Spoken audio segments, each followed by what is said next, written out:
The X Zone Radio Show with Rob McConnell is largely an opinion talk show.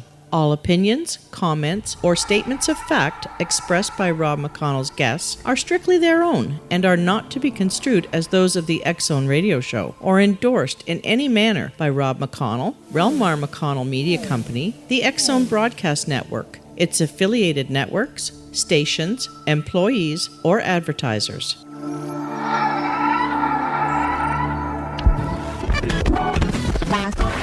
All Hit Radio.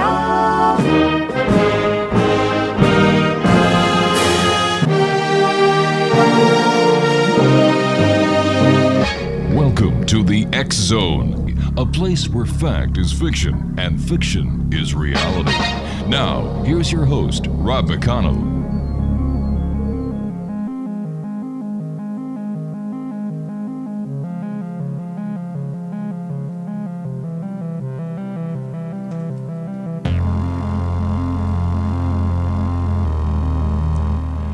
And welcome to the X Zone, everyone. I am Rob McConnell, and for the next 4 hours, I'm your host. I'm your guide as together we cross the time-space continuum to this place that I call the X Zone. It's a place where people dare to believe and dare to be heard. It's a place where fact is fiction and fiction is reality. And the X Zone comes to you Monday through Friday from 10 p.m. Eastern until 2 a.m. Eastern on the X Zone Broadcast Network, Talkstar Radio Network, Mutual Broadcast Network, and iHeartRadio. If you'd like to send me an email, it's very simple. Xzone at xzoneradiotv.com, on all social media sites, Xzone Radio TV. And to find out about the programming we have available for one and all with our compliments on the Xzone Broadcast Network, visit www.xzbn.net. Xzone Nation, my first guest tonight is all the way in South Africa. His name is RIAAN BOOYSEN, and his website is www.riaanboysen.com. And I'm going to spell that for you. www.riaanboysen.com. So joining me, once again from South Africa, is our guest this hour, RIAAN, and welcome to the X Zone. Thanks, Rob, and thanks very much for inviting me. When my booking producer sent me your information with the topic tonight, I could not wait to have you on because I'm very interested in the exact topics that we will be discussing over the next hour. So before we do that, my friend, tell our listeners a little bit about yourself. I'm an engineer. I studied for engineering. I have a PhD in electronic engineering. Now, the work we'll be discussing this evening was done purely in my leisure time. I'm still a practicing engineer. I think that basically sums it up. I really became interested in this field of work around about 2000 when I read Graham Hancock's Fingerprints of the Gods. Right, yeah. And that opened a whole new field of interest for me. And since then, it was just one way. How many books have you written to date, RIAAN? Only 2, but I think they're quite extensive. I agree with you wholeheartedly. Let's talk about one of my favorite topics, is that philosophical or that mystical, legendary continent called Atlantis. What can you tell us about Atlantis? It is, first of all, rejected by any scholar as a mythological continent because it doesn't exist. Now, initially, when I started reading up about this, my first thought was if Plato's Atlantis did exist and there was an ancient seafaring nation who might have mapped this continent, where can you possibly find such maps?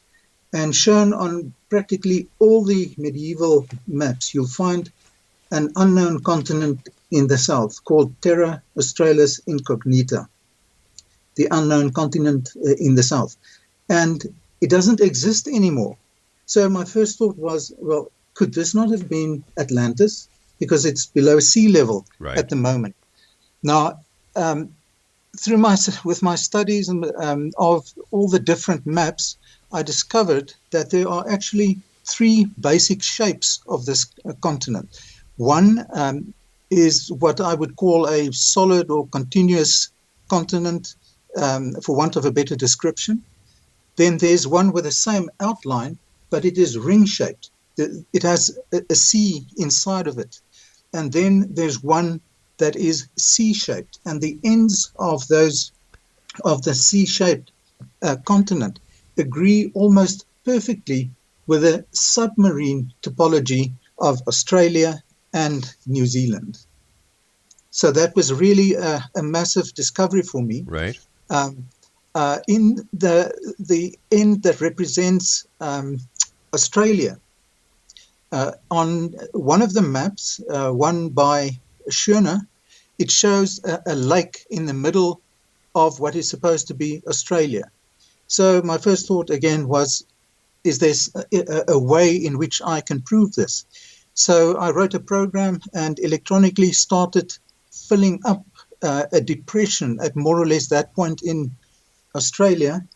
And lo and behold, when that artificial lake started overflowing, it matched the size and position of this lake on Schöner's map.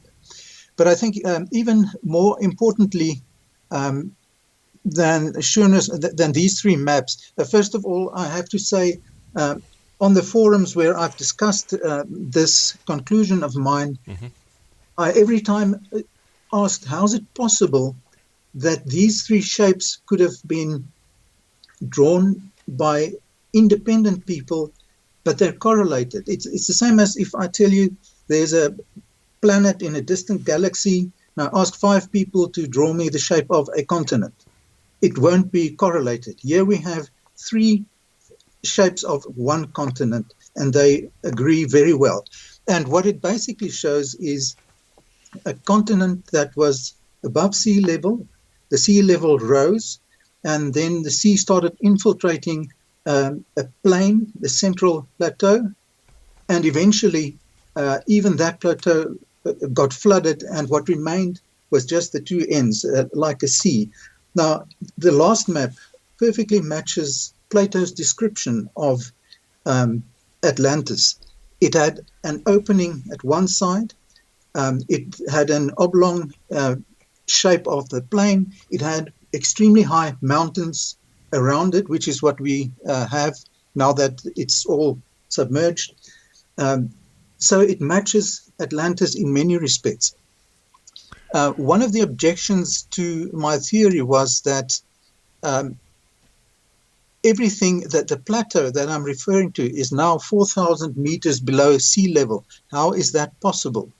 So if the only way that could have happened was if there was a massive impact by a comet roundabout in the area of the South America and Antarctica, where they join. Now that area is called the Scotia Plate, and you can actually see the fractures of the continental shelf in that region, and also the islands that were formed, that were pushed up, where the comet must have hit these 2 continents. They popped up, and you can see them on very clearly on NASA maps of that area.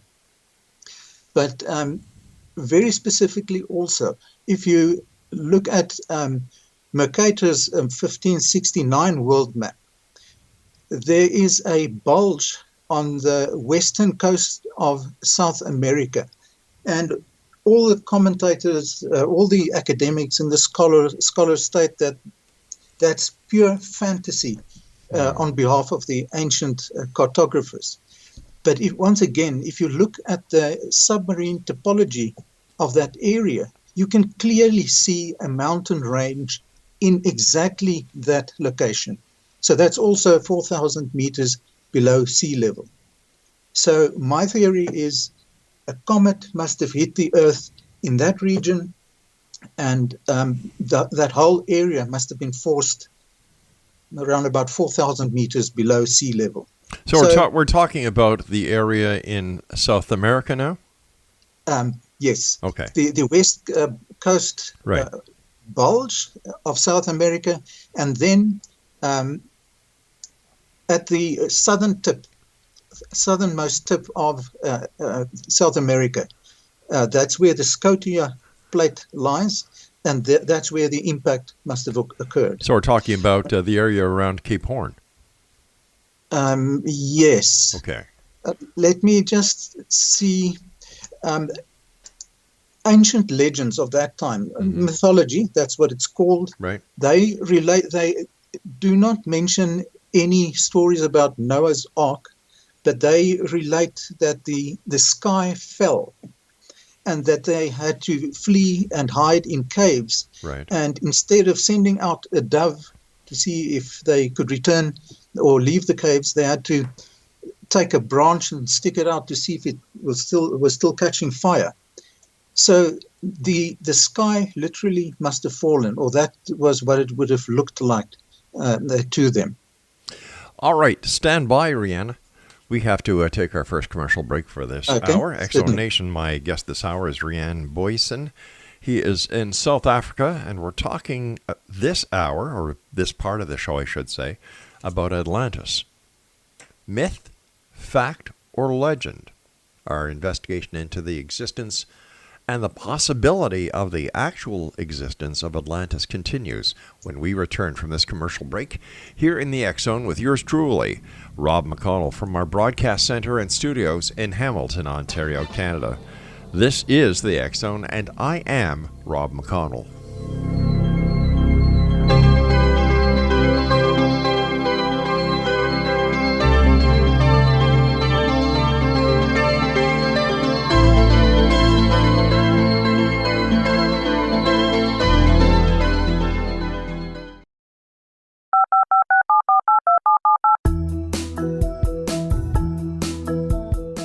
Did you know that when you're on the road with limited data or Wi-Fi, you can still listen to the X Zone radio show with Rob McConnell, The Science of Magic with Gwilda Wiyaka, X-1, Dimension X, Space Patrol, and every minute of the X Zone broadcast network by calling 213-401-0080, courtesy of Audio Now. No smartphone, app, or internet needed. It saves your data plan, and it's free if you have unlimited minutes. Call 213-401-0080 to listen on any phone, anytime, anywhere. Remember 213-401-0080 for the best of the paranormal, parapsychology, and sci-fi radio programming anywhere, 24/7, 365.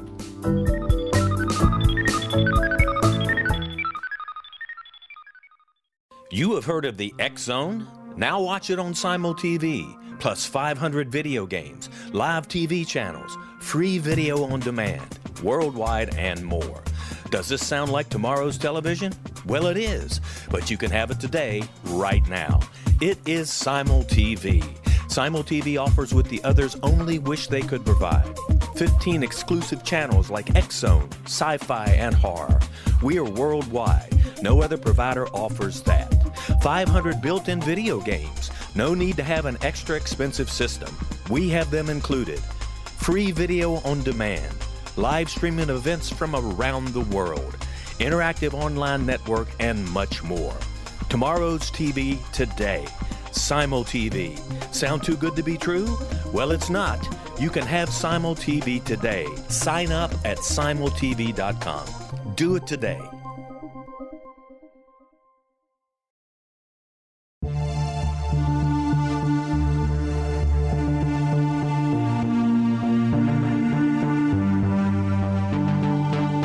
We live in rapidly shifting times of extreme volatility and uncertainty. Such profound change brings a unique opportunity for the evolution of consciousness. I'm Gwilda Wiyaka, host of Mission Evolution Radio Show, a program that explores the latest scientific developments and deepening spiritual truths supporting human evolution. Join me on xzbn.net, where I interview leading experts in science, physics, medicine, spirituality, and more. By applying divergent viewpoints to leading-edge topics, we uncover expansive and evolutionary truth to assist you on your path to enlightenment. More information and past episodes are available at missionevolution.org.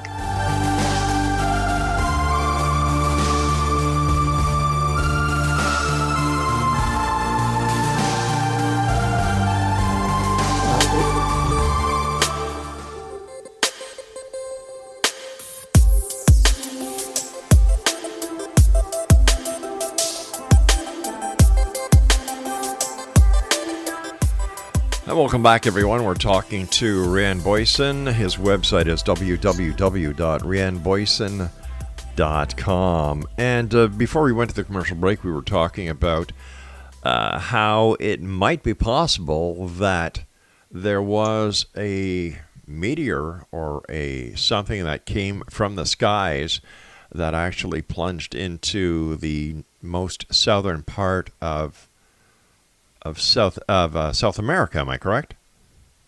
That's correct, yes. Okay. I have a couple of questions for you. Yes, how do you think Plato was the only person to know about Atlantis way back when? I can't really tell, but I think with the loss of the Library of Alexandria, Right. We have lost a tremendous amount of information about the past, specifically in Egypt. I believe that many of the inhabitants of Terra Australis left that continent when they must have seen this comet approaching, and they were the biblical Noahs. So they left for the safety of the open sea, where there wouldn't be a tsunami, just a gigantic swell. And then they settled in Egypt. And I believe them to have been the Egyptian gods Osiris, Isis, Re, and that's where they constructed the Great Pyramid, or perhaps even sooner. Okay, let's just take a breather here for a second, because I'd like to get back to the idea that it was actually the Atlanteans who are the people depicted in the Christian Bible as Noah. How did you come to that conclusion? It's the story of Noah is not unique to the Bible.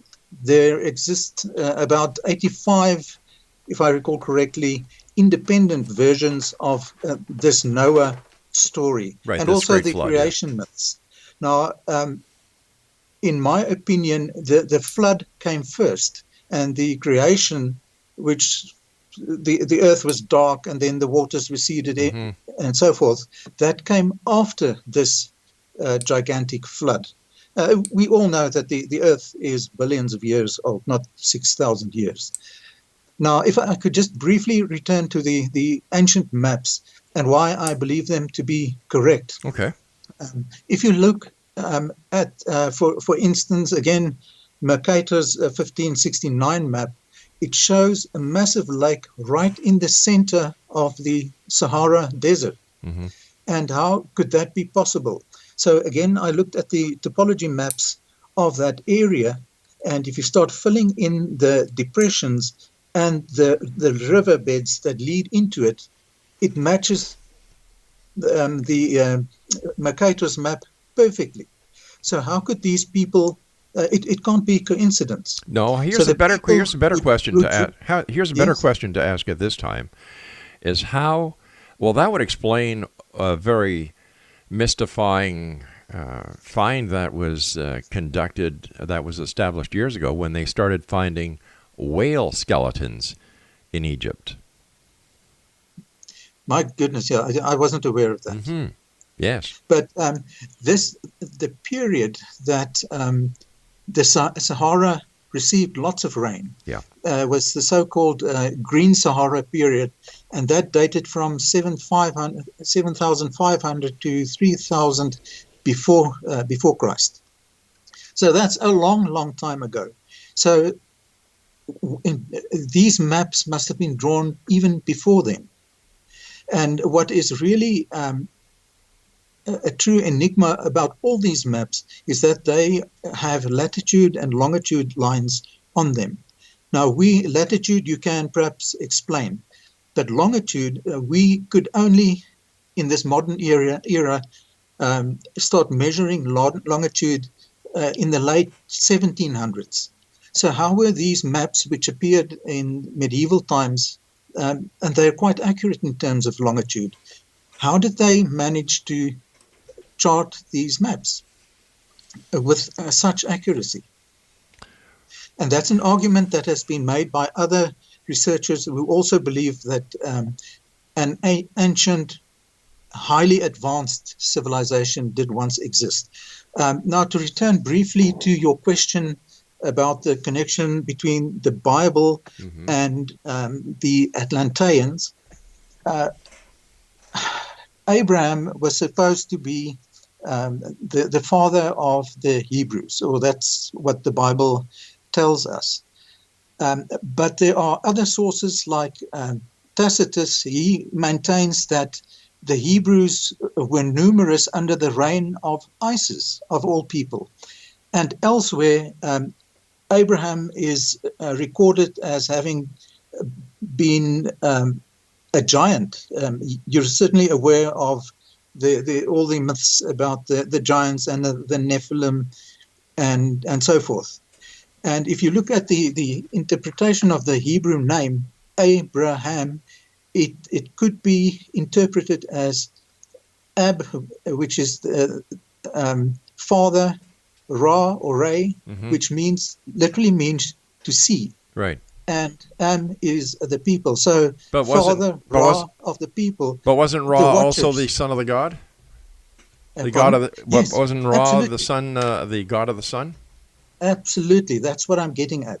So that would explain if the Hebrews were indeed present in Egypt many thousands of years ago. Then their father, Ray or Ra, which means to see, and that was the era of the Watchers and the giants and the Nephilim and the serpents. Sure, but nobody has not there are many theologians who concur that many of the events depicted in the Bible actually happened in Egypt. Yes, absolutely. Okay. Now, as far as the Atlanteans are concerned, Osiris departed on a long visit, a trip around the world, and I have no doubt that he went all around the world, all the way back to South America / Terra Australis to see what was left of the continent.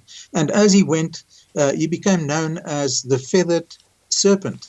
He tried to establish knowledge in the areas where he landed, with a promise to eventually return one day. So that's my interpretation of what happened. So Osiris and Seth and Ra or Ray, they were actually real people. Now, Egypt was ruled up to the age of Menes. All right, I'm going to stop you here because you're getting way ahead and we're starting to get scattered. Now, my question to you is, as a researcher, how come you did not know that in 2016, let me just read the story here, researchers working in the Sahara Desert have uncovered dozens of fossilized remains thought to be prehistoric ancestors of whales. The whale bones were found in Wadi Hitan in the Egyptian desert, once covered by a huge prehistoric ocean. And one of finds is a 37-million-year-old skeleton of a legged form of whale that measures more than 65 feet long. So it's already been established that... No, but there were no... This race did not exist millions of years ago. No, but what I'm saying is that it had already been established that there was a giant, or that the ocean was over Egypt. That has been established. So... Yes, millions of years ago, but how would people who lived around about 10,000, 12,000 years ago, and that was when Plato recorded Atlantis sunk, how would they have known about this relatively small lake? Oh, it's a big lake. Well, it's a small lake now, or it was a small lake then. No, there's no lake at all now. I understand that. But we're talking about the time of Plato, right? Yes. Okay. So, I'm not sure I follow, because I can't make a connection between a lake that existed millions of years ago, or the sea having covered this millions of years ago, and a quite recent, relatively speaking, map of that area.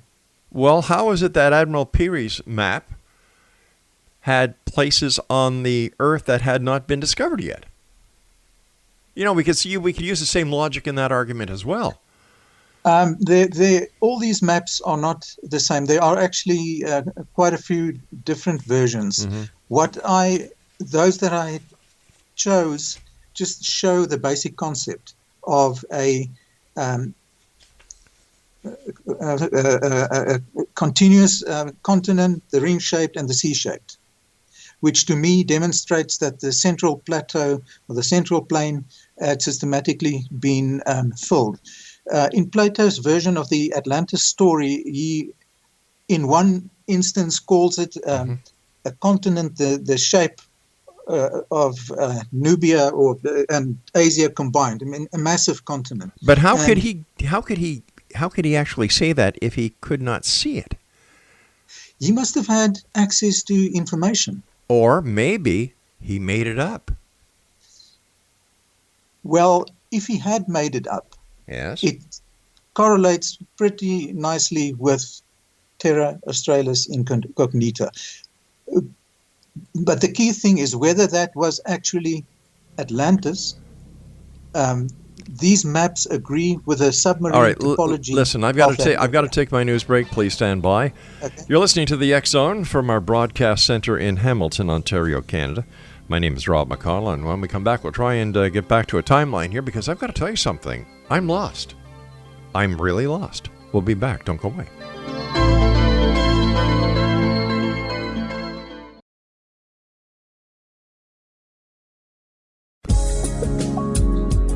From our broadcast studios in Hamilton, Ontario, Canada, to the world and beyond, you're watching the X Zone Broadcast Network, www.xzbn.net.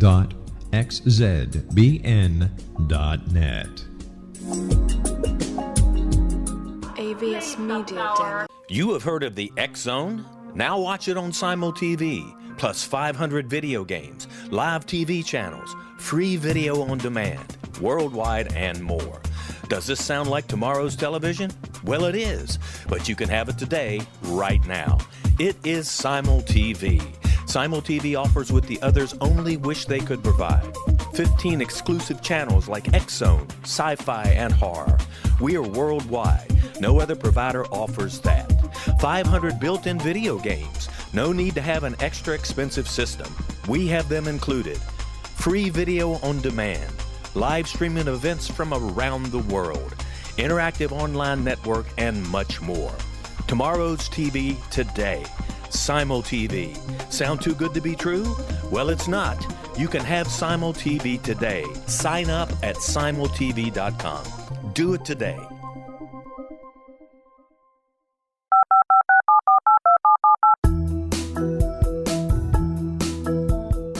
Did you know that when you're on the road with limited data or Wi-Fi, you can still listen to the X Zone Radio Show with Rob McConnell, The Science of Magic with Gwilda Wiyaka, X-1, Dimension X, Space Patrol, and every minute of the X Zone Broadcast Network by calling 213-401-0080, courtesy of Audio Now.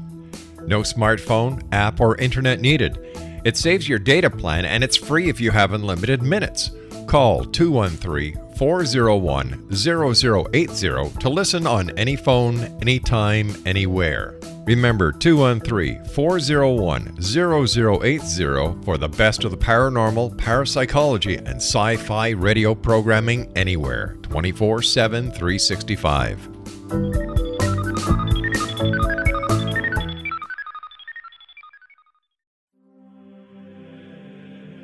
Rob McConnell here, presenting an overview for Nicholas Paul Jennings, author of a fascinating book, Amen. It presents facts revealed by Egyptologists, facts that enable us to understand why Amen is the beginning of creation of God. It provides recommendations for religious leaders of the major religions to unify their beliefs and teach the Word of God. Love one another. Amen informs people how mankind conceived God. It was the Egyptians that developed the concepts of a soul, a hereafter, and Son of God. And finally, after the worship of many gods, they conceived the belief in one universal God, the maker of all there is. For more information, visit www.futureofgodamen.com. That's www.futureofgodamen.com.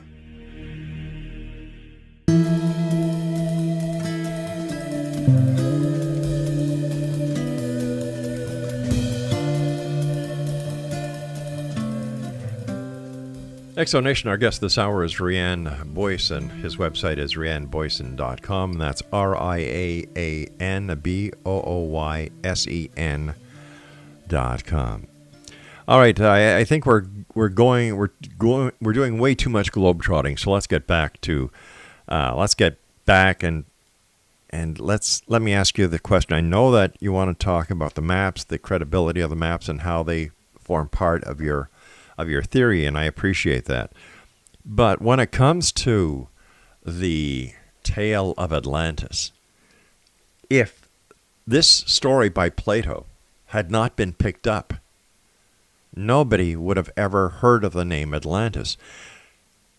I find that very hard to believe and put any credibility in the story of Atlantis if only one person knows about this mythological continent, and he's the only one. Another question is, based on what he says, why does everybody believe him or want to believe him? Nobody, in fact, did believe in him. So I started looking at this purely as an interest. Right.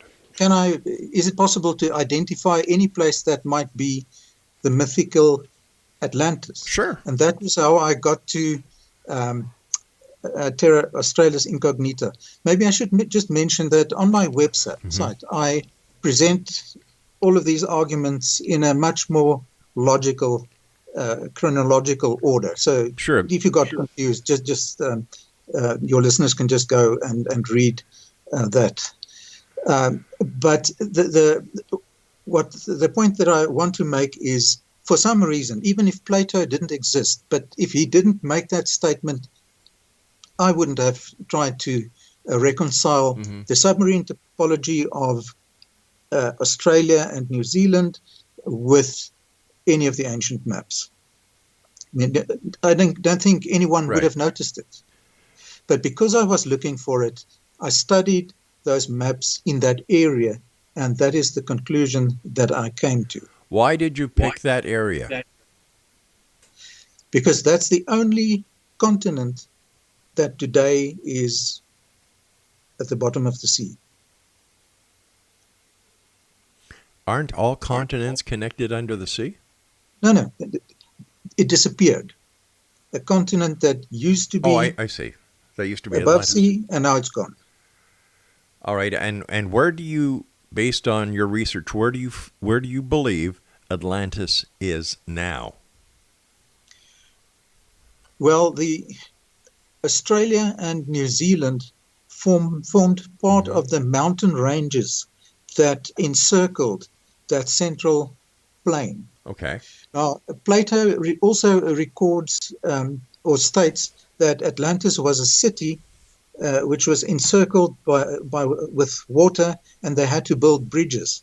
Now, you can visualize if that plain had systematically become flooded, then they would have built cities on the higher areas, and in the end, they would have had to build bridges to connect them until the whole place was flooded.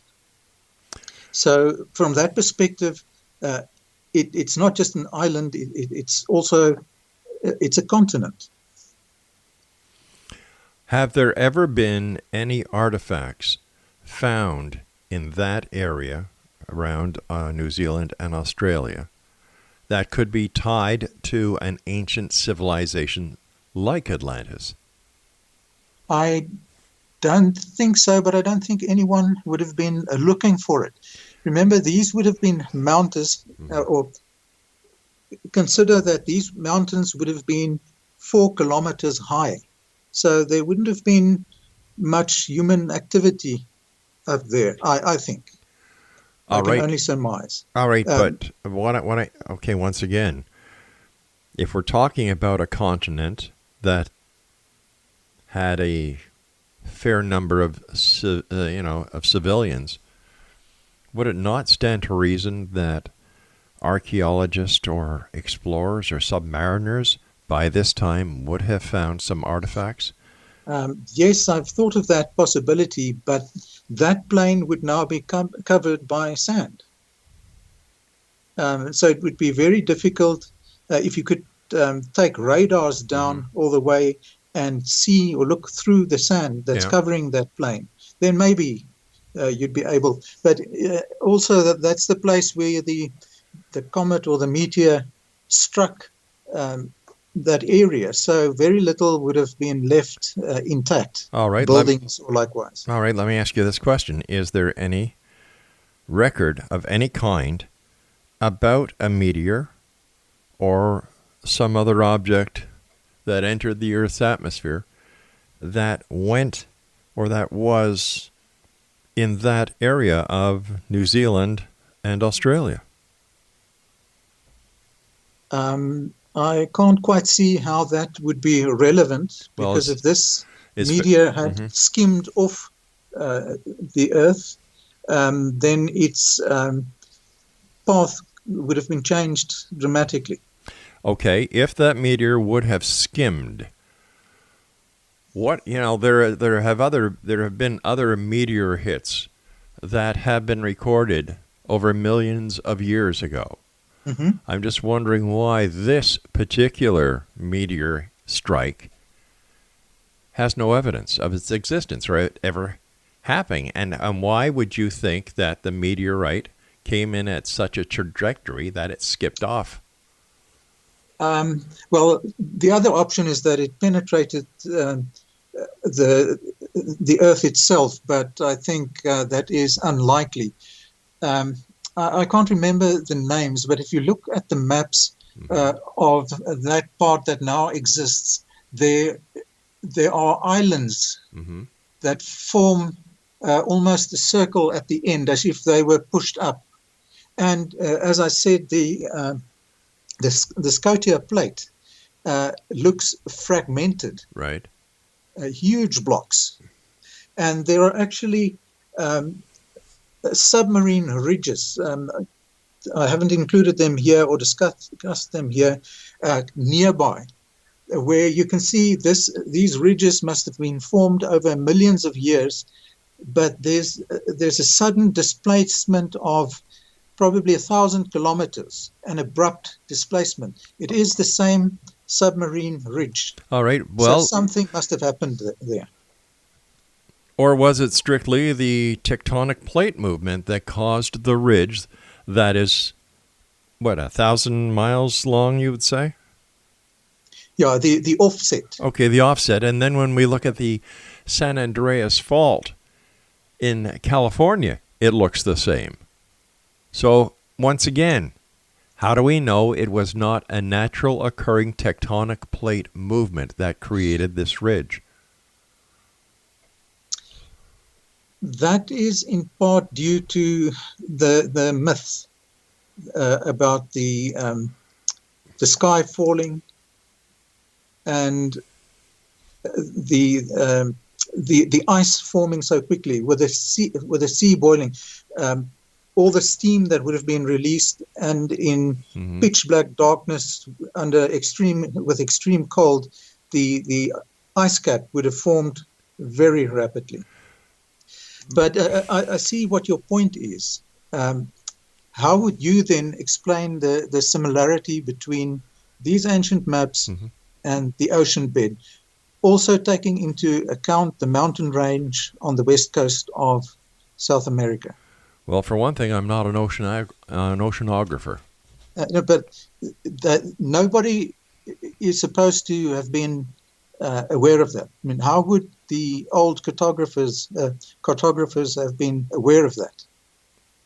I don't know. You tell me. You wrote the book. I didn't. Well, my explanation is it must have been above sea level until something, a comet or a meteor, forced that entire area below sea level. And yet there are islands throughout that area that have come up out of the sea and have gone back down into the sea. This is nothing unusual for the islands in that part of the Pacific. But that deep. How deep is deep? No. Let me ask you this. Yes. Have you presented your theory to members of the scientific community, oceanographers, cartographers, those who study tectonic plate movement throughout history? And if so, what are their comments?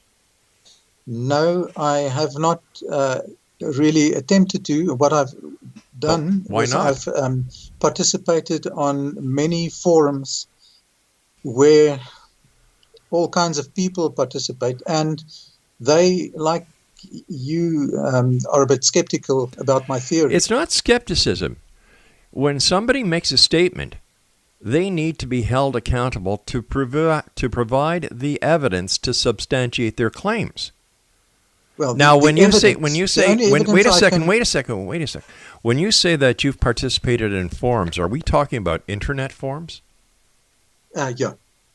In my opinion, and this is my opinion, the internet is the greatest septic tank that mankind has ever created, because there's more crap in it than there is anything. A lot of these people on the internet forums, they're nothing but Monday morning quarterbacks. No, absolutely. But what many of them have done was to refer me to other theories, tectonic plate movement. Okay, stand by. We've got to take our break. X-Zone Nation, my guest, RIAAN BOOYSEN, and I will be back on the other side of this break as we wrap up this hour here in the X-Zone from our broadcast center in Hamilton, Ontario, Canada. My name is Rob McConnell. Don't go away.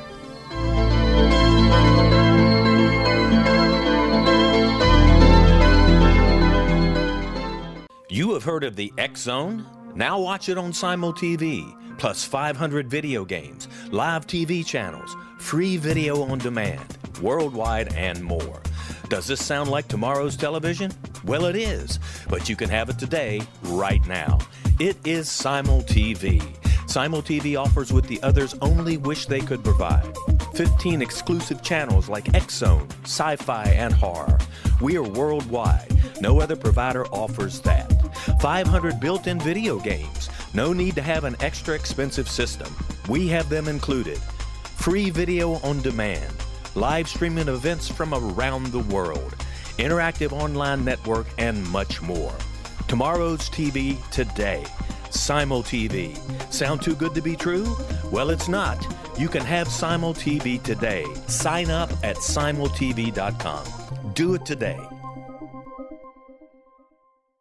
The new nonfiction book, Razor of Madness, is similar to cult movies like Clockwork Orange, Dragon's Tattoo, or The Other Side of Hell. Wayne Morin Jr. and Thomas Lee Howe will expose widespread and systematic deficiencies in this thought-provoking tell-all novel. Mind control rages among scholars in law schools. Human rights are ignored while thought reform and mental manipulation are accepted practices used as behavior modification. Dr. Louis Jolyon West comes to mind. Media and public scrutiny shows that United States mental hospitals are in fact destructive murder industries.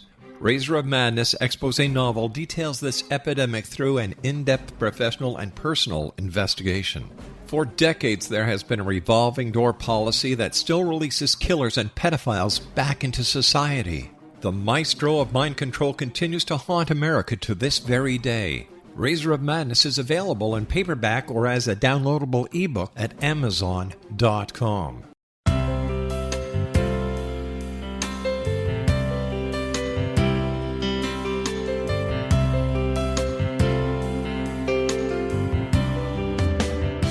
The concept of a new age has been around since the late 19th century, yet much of its original meaning has been lost. What exactly is the new age?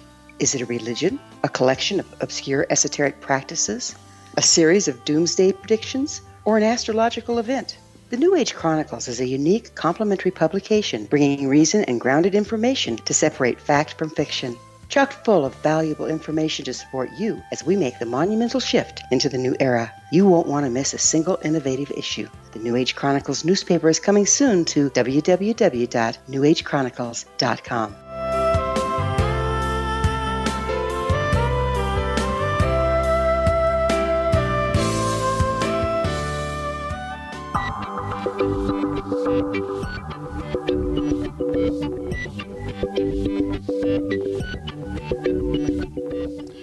RIAAN, I would just like you to know that I appreciate the work and the dedication that you've put into this project and the hypothesis that you have come up with. But I would like to know why you did not present your findings and your theory to members of the scientific community or to the oceanographers and those who are experts in this field to get their take prior to publishing, so that you would have some backing. Rob, the only evidence I have is logic. I mean, I don't have any archaeology background like you. It will be very, very difficult to convince anyone, I believe, that this is actually a sunken continent. But first of all, I'm not an archaeological expert. I am not. I never claimed to be. I never said I was, nor would I want to be, because that is a field in itself that takes many years of study. Number one. Number two, presenting this hypothesis to those who have the experience, those who have the knowledge. If they came to you and said, well, no, it doesn't make sense, and this is why, what would have been wrong with that? Even though your logic dictates that what you believe is the truth. I'm not saying it's not. I'm just wondering why there is no validation attached to the theory. I have not come across anyone who could have explained, who was interested in explaining or could explain the fact that these three shapes exist and that the submarine topology matches the C-shaped version and the bulge on the west coast. Those observations, how do you explain them away? I must either be imagining any correlation between the submarine topology. Right. How do you explain that away? Well, for one thing, I can't, because it's not my area of expertise. No, do you agree? If you look at the images I put on my website, do you agree that there is a correlation between them? There is a similarity. That's as far as I can see. There's a similarity. But there's not supposed to be any similarity whatsoever. But as you know, the human mind has a way of adding parts, bits and pieces to something it does not understand fully to get a picture that it can recognize. Now, this is why I was saying, if you had, I don't know why you came up with this theory. You've got the maps. You've obviously done a great deal of homework. Why you would not have gone to a university or an independent and said, look at what I found. As an expert, can you take a look at it and tell me, based on your expertise, what you think? When I started this website around about 2008, my intention was just to put all my theories on the internet and ask for comment.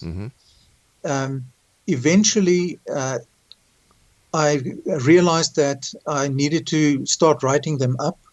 So on the Exodus events, I published Terra and the Exodus, and on the history of Jesus Christ, the origins of Christianity, I published Barbelo, the other book. So those have been published, and I've been receiving comments from people who are also interested in those fields. But here's my question to you.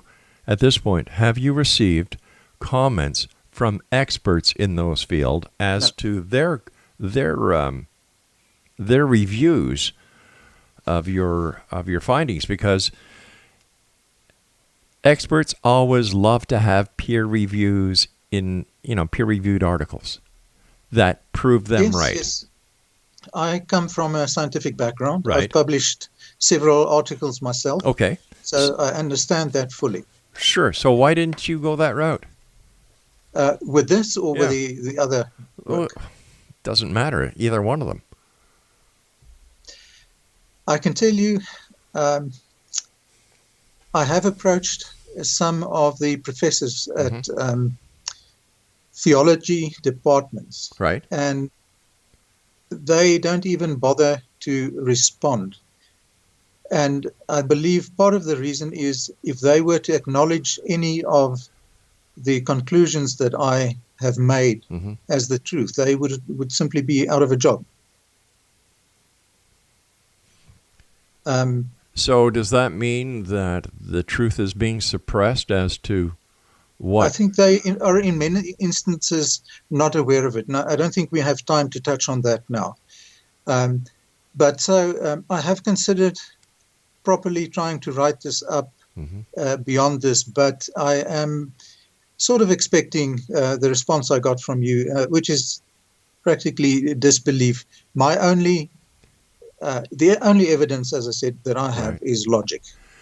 Logic is great, but when you're trying to get an idea across or a hypothesis or a theory that is only based, that only has ancient maps as points of reference without any scientific data to substantiate the claim, you're going to get these questions. Yes, I'm actually not the only person to have received them. You're certainly aware of the work of Graham Hancock. Definitely. I've had Graham on the show. Yeah, and he has also been laughed off about many of his theories.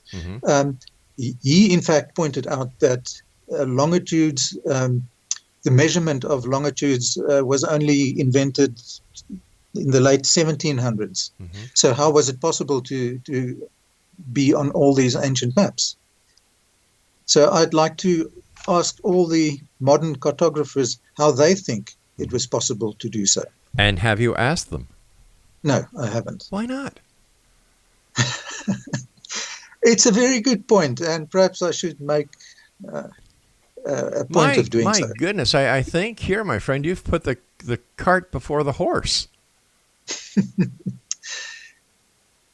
Yeah, I must. I have to admit, I wrote these. I summarized my conclusions, and I have, as late, not really been working hard on the Atlantis issue, but rather on aspects of my other two books. But maybe I should return and try to promote it.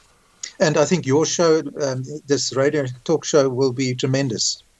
Well, I thank you for that. All I try to do is, you see, as a former police investigator for many years, I was taught by one of the best minds in Canadian criminal investigative techniques, Charlie Duffy, that there are three sides to every story: his side, her side, and the truth.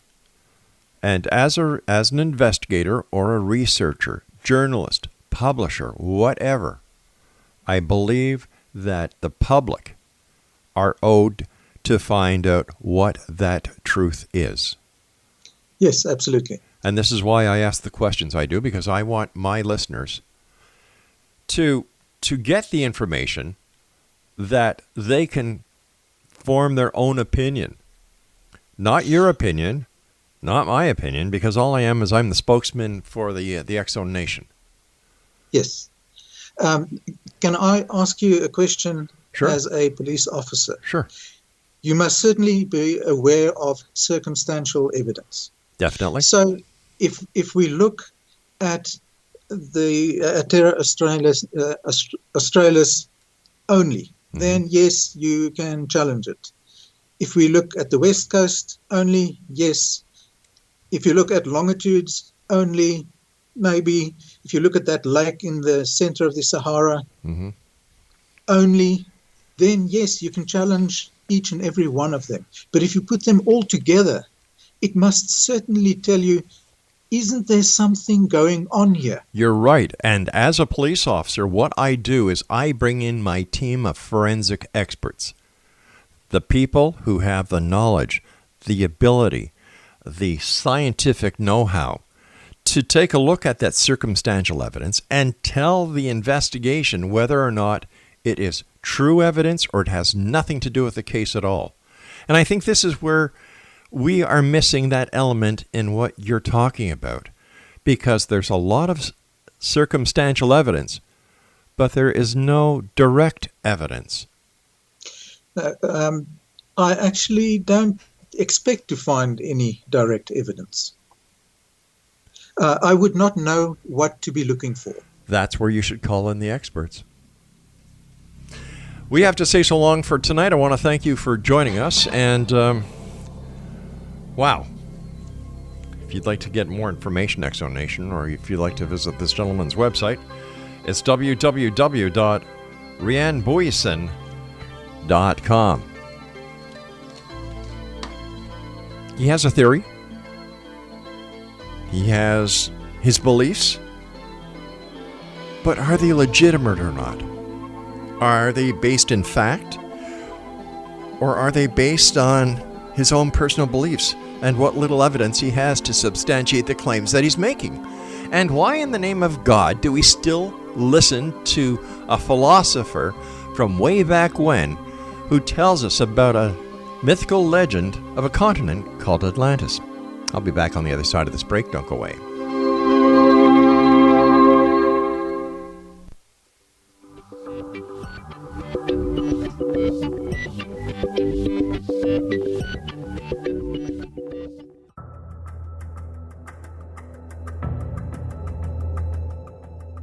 Modern Esoteric, Beyond Our Senses by Brad Olson, consummates the lifeology story about where humanity originates.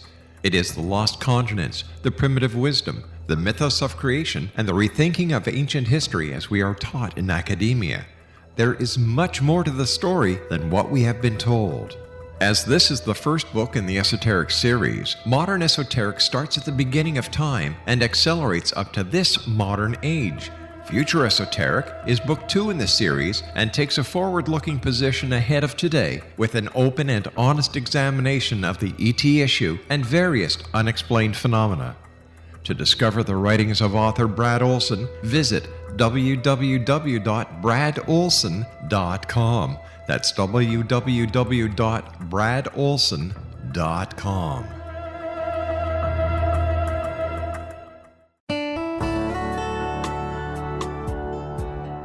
Are you or is someone you know struggling with addictions, depression, anxiety, relationships, low self-esteem, lack of confidence, grief, success, and prosperity? Do you know that your subconscious belief plays a big role in the outcome of your hard work? We can help you permanently change the beliefs that may be the reason for your struggles and failures. We care about getting you the return on your investment and the results you are looking for.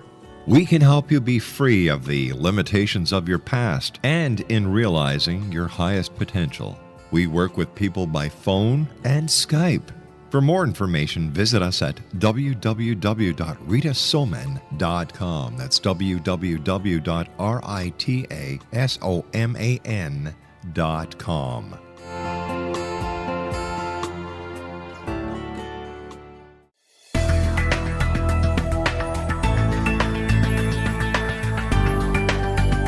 Do you think you have energy problems in your home? Do you feel better when you're away than when you're home? Joey Korn is a global leader in the world of dowsing who specializes in personal energy clearing and space clearing. He can help you create an ideal energy environment in your home no matter where you live in the world. Learn about his remote spiritual house cleaning services and much more at www.dowsers.com. You can get Joey's book, Dowsing, A Path to Enlightenment, as well as other dowsing books and tools, Kabbalah books, and Walter Russell books. Joey's work is really amazing. Go to dowsers.com right now. That's DOWSERS.com, or call 1-877-DOWSING. That's 1-877-369-7464.